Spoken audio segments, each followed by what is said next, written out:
Hey guys, Josh Roof here, and today we're going to be talking about the perfect pitch. 4 steps to crafting words that will burrow into the minds of your 100K level prospects and subtly convince their subconscious mind that they need you. All right, so pitching. Pick your way into the prospect's mind. Your potential client's mind is basically the door between you and that gig, between you and the money that you can make as a freelance copywriter. So you need to have the tools, you need to have the the lock picking tools to get in there, to get in their mind and convince them that you are the man or the woman for the job. All right, so this may be a little bit of a weird concept for you, client stalking, but let's face it, we all do it. Everybody stalks or has stalked somebody on the internet at one point in time. You may want to call it something else to, make it sound better. I don't really care. The point is, you need to know the company that you're pitching to, and not just the company. You need to know who it is that you're pitching to, that specific individual, because basically why this is important is because you don't know them. Albert Einstein said if we knew what it was that we were doing, it wouldn't be called research, would it? And the entire point here is that whenever we research something, we don't know exactly what it is that we're doing. And research is probably the most powerful asset that you can have in your toolbox. So how can I relate with the prospect? What are their hobbies? What are their interests? What's their position in the company that they work for? What's their skill set? What is their past experience? You want to find out all of these different things so that you can use that information and subtly inject it into your copy, into your pitching copy, so that you have an edge on your competition. Because the fact is, not many people are going to take the time to do this kind of research, and the type of research that they're probably doing is focused more on the magazine, if they're pitching to a magazine, or the website of the company that they're pitching to. But one of the main things that I want to stress is the importance of finding out about that specific individual that you're pitching to, whether it's the the marketing director, the assistant marketing director, the editor of the magazine, or one of their assistants. The point is, you really need to get inside of your prospect's mind, and the best way to do that is by developing a relationship to a degree. Because that's exactly what you're going for, is the development of a relationship with this person who can get you this gig. And that really should be your primary mindset when you're pitching, is how can I develop this relationship?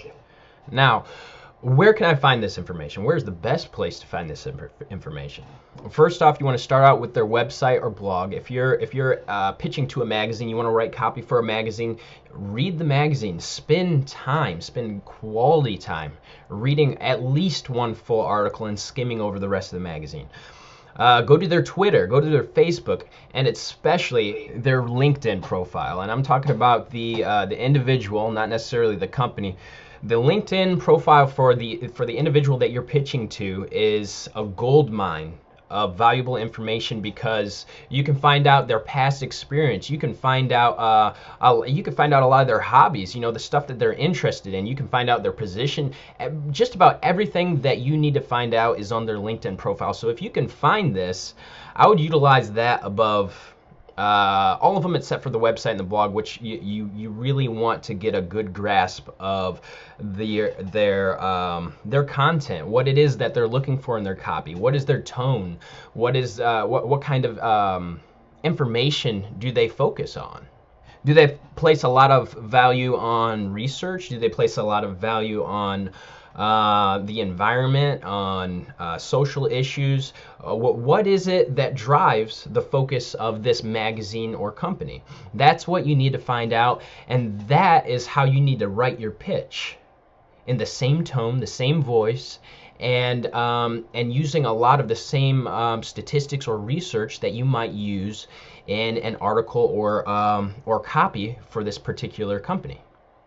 And when you go to this company's website, look at their About Us section. That's one of the most important places to go. Look at, a lot of times they'll put their mission statement or the company's history. A lot of times they'll have the team, who it is that the important people that work for this company. That's really good to know as well. Mentioning other people's names, specific individuals within the company, is a great idea to do in your pitch, as long as obviously you're staying positive about it. You're not going to down talk anybody in the company, but yeah, this can be a very valuable asset to you as you research the company. And one of the things that I hear a lot is, well, why do you spend so much time on your pitch? And the reason is this: when you're able to pitch to an individual that's able to get you in the door of a company and a client that's able to turn into a $50,000 profit per year off of just this one client, then obviously you're going to want to spend a little bit of time and effort researching and drafting that perfect pitch.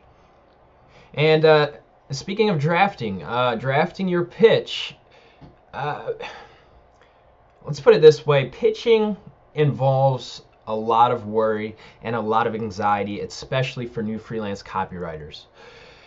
And you really can't let yourself be brought down by that kind of anxiety. Worry and anxiety, they're paralyzing. They keep you from moving forward, and you have to be consistently moving forward. You can never stop in this game. You can't stop. And worry, fear, doubt, that corrupts your mind and keeps you from rising to your full potential. So I'm going to share with you a little secret of what I do to rid myself of worry, rid myself of that, what do they call it, paralysis by analysis. And what I do are these two things. First, I never follow up. I never follow up because for me, just sending a pitch out there and waiting, that is an anxiety producing thing for me. I don't like waiting. It makes me antsy. And so, and I think most people are probably like this. If you're not like this, take advantage of that follow-up, because a lot of people, they get their clients off of their follow-ups a lot of times. But for me, and for I think most of us, I think the best thing to do is don't even worry about it. Don't follow up on it. The second you click the send button, if you're pitching via email, put it out of your mind. Go to the next client, and don't let that re-enter your mind until they've responded to you. And the second thing that I do to get rid of anxiety is this. And this is going to sound a little bit weird to a lot of you, but that's okay. This stuff works. When I get up in the morning, every morning, I talk to myself.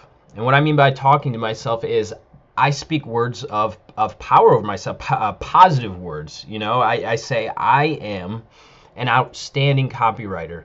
I am a copywriter that is worth $700 an hour, whatever that number may be. And this is an effective thing. The law of attraction, as goofy as it seems, is real, not templates. And if any of you are interested in that whole law of attraction, or whatever you want to call it, I know it's a weird new agey sort of thing, or at least seems like it. We'll go over that. I'll go over that more in the end of this video, so that those of you who really don't give a crap about it at all don't have to put up with it, don't have to listen to it. So anyways, templates. Please, please, please, please, please do not use templates when you're pitching. And this is really something that I probably shouldn't have to go over, but I've been there. We've all been there. You might be there now. When you first start off as a freelance copywriter, your instinct is usually quantity over quality. So you want to you just want to send out as many templates as you possibly can. And sometimes some people are the exact opposite way, and they'll just hone in on that one pitch and just beat the crap out of that dead horse and spend all of their time putting all their eggs in one basket. And that's not a good thing either, but it's still better than using mass templates. Now, what should you do? This is what you should do: set your client's brain on fire. Now, what the heck do I mean by that? Well, let me tell you a story. When I was in the Marine Corps, I was involved in this experience, and basically, to make a long story short, We were driving down the road on a convoy. I was the lead machine gunner, and a semi. It was heading in our direction, full speed. I don't know, probably going about 75, 80 miles per hour. And at the time, our rules of engagement were, if they're flying at us, they're probably a VBIT, a vehicle-borne IED. So that means that I need to take them out.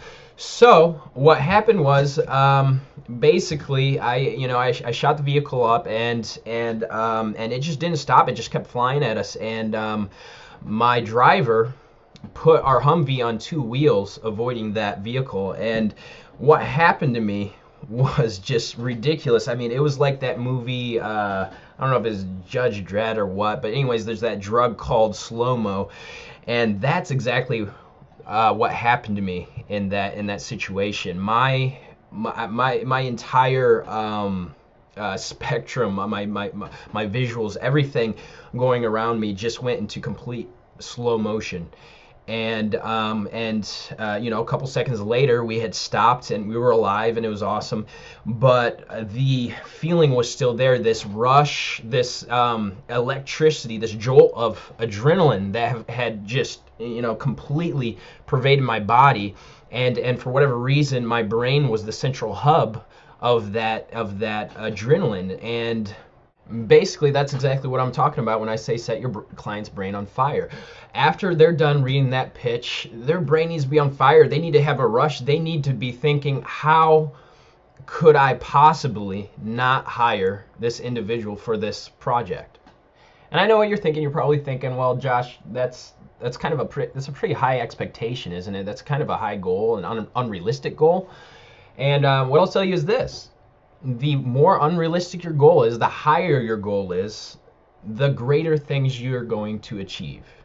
It's as simple as that. That's how it works. So set your goal ridiculously high, outrageously high, and then watch where it gets you. So now, this is what you need to inject: subconscious text, authority items, expertise, and relevant past work. So what do I mean by subconscious text? Now, this is something that in the very near future, you're going to have access to a complete series that I'm going to devote just to this one topic of subconscious text, because it's such a valuable thing to know and to learn. But for now, I'll summarize it as this. Subconscious text is the use of words to will your reader into doing something for you. And I know that sounds manipulative, slightly diabolical, whatever. This is business. This is the business world, and unfortunately, that's what we do, and we're good at it. This is something that you simply have to know how to do as a copywriter. You have to know how to inject subconscious text that's going to manipulate your reader's mind into doing something that you want them to do. Now, manipulate might be a bad word. That's a very strong word. You're not forcing them to do something against their own will, but you're using your ability to persuade, and you're doing it in a subconscious fashion. And again, I'm going to devote an entire series to this, and I really encourage you to stay tuned for that. And yeah, speaking of subconscious text, authority items. What I mean by authority items is the tone than anything. You need to speak. You need to write with utter confidence. This is a principle I learned a while back, and I like to think it's more of a lifestyle principle than anything, but it's very useful in the copywriting world as well. And that principle is this: whatever it is that you're doing, if you do it with utter confidence, with complete intestinal fortitude, you can get away with anything. and this works for absolutely anything. If you're single, it works on women. If you're married, it works on your wife. If you're writing, it works in your copy. So do it. Be authoritative. Be confident. And that's what I'm talking about when I'm talking about injecting authority items. And kind of on the same subject is, or at least a similar subject, is expertise. You're going to want to establish your expertise in the field, especially the specific niche that your prospect is in. And the way that you do that is you provide links to past work. This expertise and the relevant past work, they go hand in hand. You want to provide links to articles that you've written on, I don't know, dog care, if that's the company that you're pitching to, if that's what they do. If you're pitching to a deep sea fishing magazine, then and you've done past work on deep sea fishing, then you want to bring in that past work and link it in there, and not copy and paste an entire article. Obviously, you're posting a link to that article or that copy or whatever it is, so that they can see that you've done this. You're already an expert in this field. You know what you're doing. And another thing that you can do if you don't have past work in this specific niche, what you can do is you can throw in statistics. You can throw in quotes, from people in the field. You can throw in whatever relevant content that requires a little bit or a lot of bit of research on the subject, and that will show that you're able at least to write this copy, even though you don't have that past experience. All right, so use your perfect pitch toolbox. And when I'm talking about a toolbox, I'm talking about your technical toolbox. Use your links, use your bold, use your italics, and use your bullets. This is so extremely important, because what a lot of freelance copywriters will do when they first start out is they'll write in these big lengthy run-on sentence just blocks of text. And the reason why you don't want to do that is because the way that people read today is different than people read a decade ago or so. You're not writing a book, you're not writing a novel, you're writing a pitch, and that pitch needs to be scannable. And this is something that may be a little bit of an alien concept to you, but it's something that you need to ingrain into your mind as a copywriter, because especially as the millennial generation starts to take on these roles as editors and marketers and whoever that you might be pitching to, especially them, they're not going to want to read a novel. They're not going to want to read even the intro to a novel. They want a very scannable pitch that they don't have to spend much time consuming and digesting. So you're going to want to use bold so that they can skip from highlight to highlight. The main things that you want to emphasize, you want to bold and use italics on. Italics are especially important for and bold print goes for the same thing as well. In utilizing emotional copy. So when you're trying to incite some emotion in your reader, then you really want to use bold and italics and research how to do that. And again, that's something that I'm going to be going over in the future. Use bullets. Bullets are really nice. Bullets and numbers are really nice to make that content nice and scannable. So they a lot of times what they'll do is they'll just skip. They'll skip from bullet point to bullet point, heading to heading, italics to italics, and when they see a bullet section, they love that because they can go straight to that and say, okay, this is the meat and potatoes, and it's put in a format that I can just boom, skim right through it, and I've got the information that I need. Now here's something else that I want to throw out there. I want to make sure that you're not confused about the length of your pitch. A lot of people get confused about how long their pitch should be, because they hear things like this when I say that it needs to be clear, concise, and scannable. I'm not saying that it needs to be short. Your pitch should be as long as it needs to be. That's the bottom line. That's your rule of thumb. Your pitch needs to be as long as it needs to be. To some, if you're pitching an article to a magazine that requires 2 or 3 pages of content, of research, statistics, and things along those lines, then use those 2 or 3 pages. If you could get across what you need to get across in 1 or 2 paragraphs, use just 1 or 2 paragraphs. All you really need to do is use up the space that is relevant to your pitch and eliminate everything else.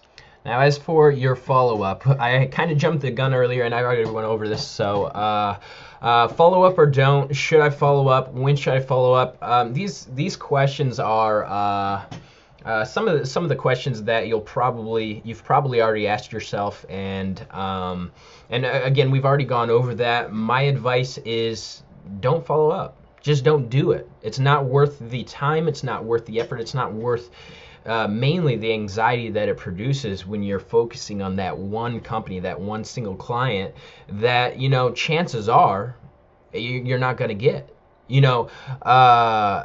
I don't advise to get completely in the quantity over quality mindset, but in this particular arena, you need to have a little bit more of a quantity over quality mindset as far as pursuit goes. Now, you always, I say this a lot, and I'm going to continue to say it, you need to continually be moving forward. And basically, there's two schools of thought when it comes to following up. And those two schools of thought are these. The first is aggressive pursuit. Zig Ziglar said, timid salesmen have skinny kids. And that's very true, because if you're a salesman and you don't have the confidence to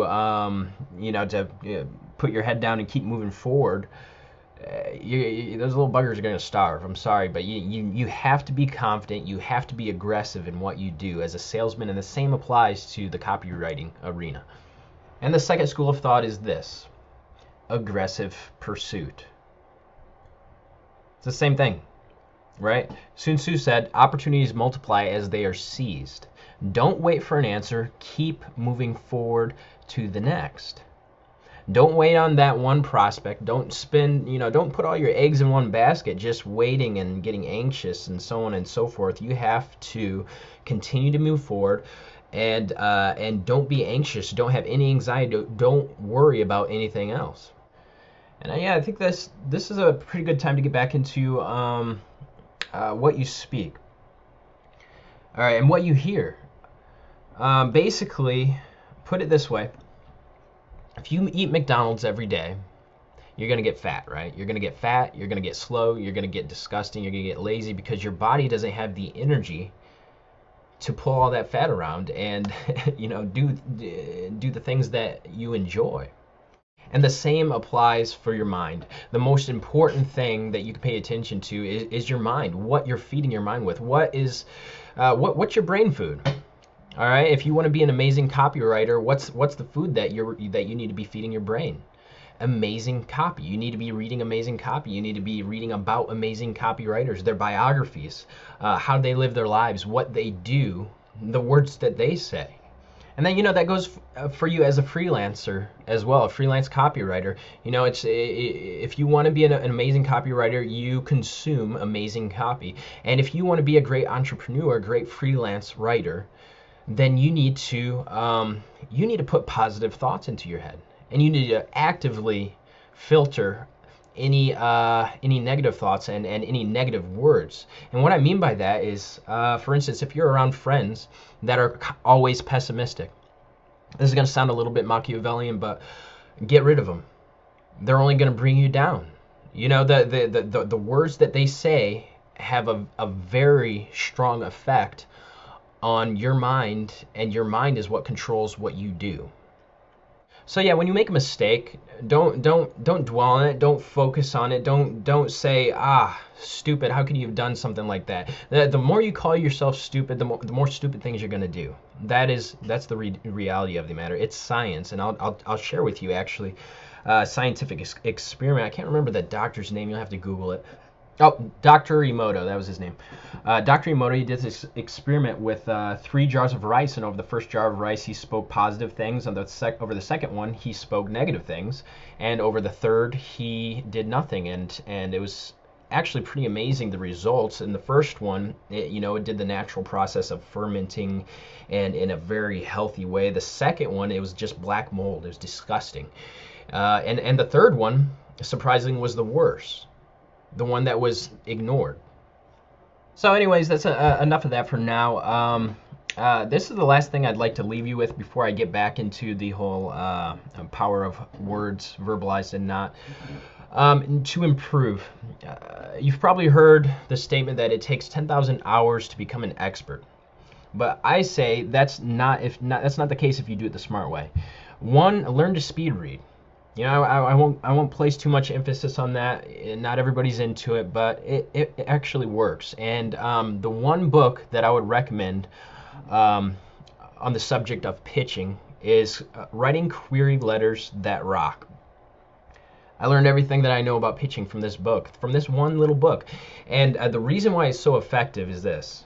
It doesn't just focus on, a general, I don't know, philosophy or whatever of of how to write query letters or pitching. Yeah, by the way, query letters and pitching, they're the same thing. It's synonymous.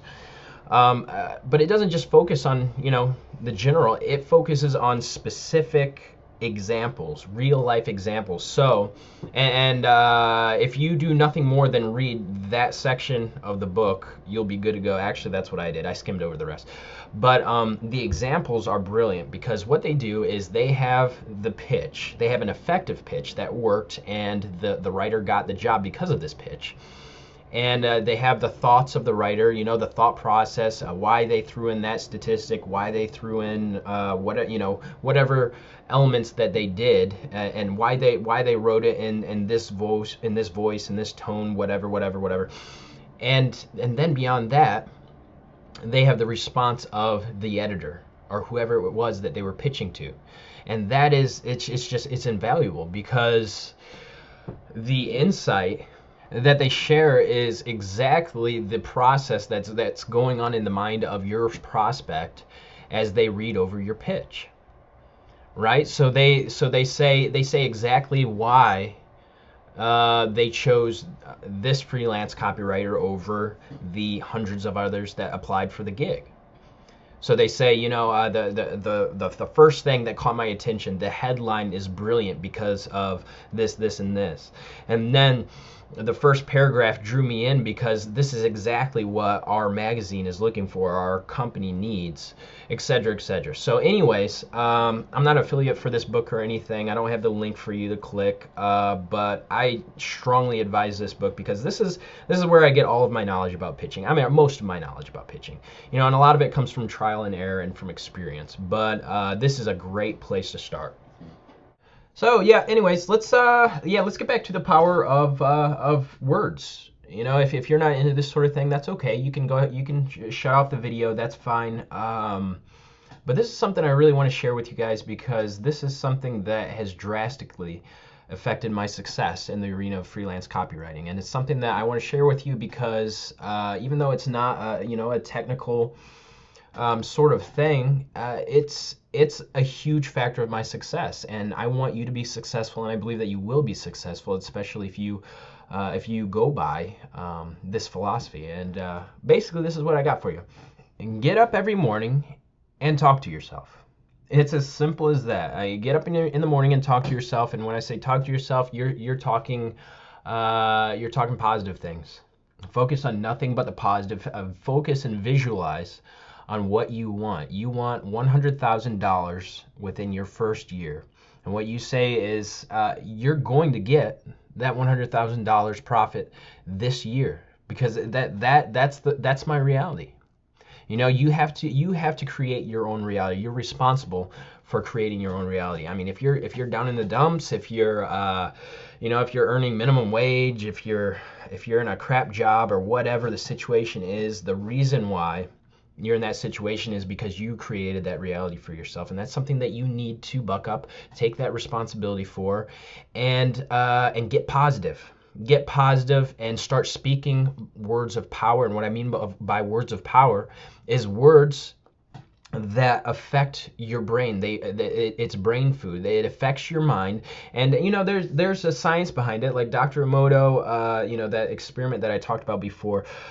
He's working on a theory that basically he believes that there is a certain frequency that you put off when you speak positive words that is different from the frequency that you emit when you speak negative words. And basically he believes that they affect the actual molecules around us. It's crazy, but I want to focus on what I know to be true, and I'm not saying that that's not true. It probably is, but I'd like to focus on the fundamentals basically, and that is this: the words that you hear, the words that you allow into your mind affect you drastically, because your mind, again, is what affects your actions. Your mind controls what you do, and how well you do it. And I've actually got a really good example of how this works just recently. In fact, this was 2 weeks ago.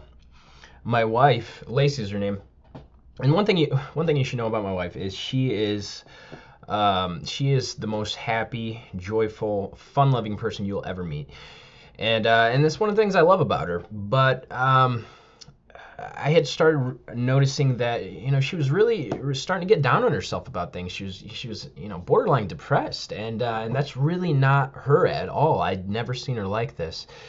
And being the good husband that I hope that I am, I talked to her about it, and I found out that the issue was there was two coworkers. There's two workers that she worked with every day that were negative, and that was it. And it just blew my mind how much that affected her. It wasn't like they were being just outrageously, I don't know, mean or vicious, or talking behind her back, or I don't know, the usual things you might think of. But more than anything, it was the simple fact that they were constantly negative. They were talking bad about their job, about their coworkers, about just anything and everything. It was just a constant, just like a run-on complaint. And so anyways, that affected her in a way that I'd really never seen before. And so and what I did was I said, well, hon, maybe we need to start focusing on just positive things. I mean, let absolutely nothing in other than positive. I mean, whenever they're talking, go away. Don't take part in their conversation. At home, I consider it my responsibility to not be negative with you, especially while you're going through this time of negativity at work. And the results were phenomenal. All she did was she took in good things. Positive affirmations. I tried to, every day when she got back home from work, I tried to tell her how beautiful she was, how much I loved her, just positive things, simple things that we often look over, and it did wonders. It completely turned around. It made her confident, made her happy again, made her joyful. I mean, gave her a peace of mind, and I know for a fact that affected her. Not just her mindset and her lifestyle, but her work activity as well. And that's what I really want to focus on for you is, if you want to be great in what it is that you want to do, and I'm assuming freelance copywriting, obviously, because you're watching this video, then you need to continually take in positive brain food about copywriting, and not just about copywriting, any aspect of your life. You need to be saying, I am confident, I am strong, I am passionate about what I do, I am motivated, I'm intelligent, I'm quick on my feet, I'm smart, I am phenomenal. You need to say those things, and it sounds ridiculous, but trust me, believe me, it works. So anyways, if you're still with me, thank you for listening. I know for a fact that it's going to help you. It's going to help you a lot, because it's effective stuff. I'm not the only one who believes in this. And just give it a shot. Give it a try, and you'll feel a little weird, talking to yourself, telling yourself how awesome you are, but but it's good. And another thing, you need to learn to love yourself. Tell yourself that you do. Constantly, consistently. It's worth it. So anyways, thanks for sticking around. I'm really looking forward to going over the job market. One of the biggest things when you're first starting off is trying to figure out, well, where do I find this work? Where do I find clients? So what I'm going to share with you in this next video series is how to find clients, and not just how to find any client, but how to find good clients. And believe me, they are out there. There's plenty of them out there. There's plenty to go around, and we'll go over that next time, and I will see you then.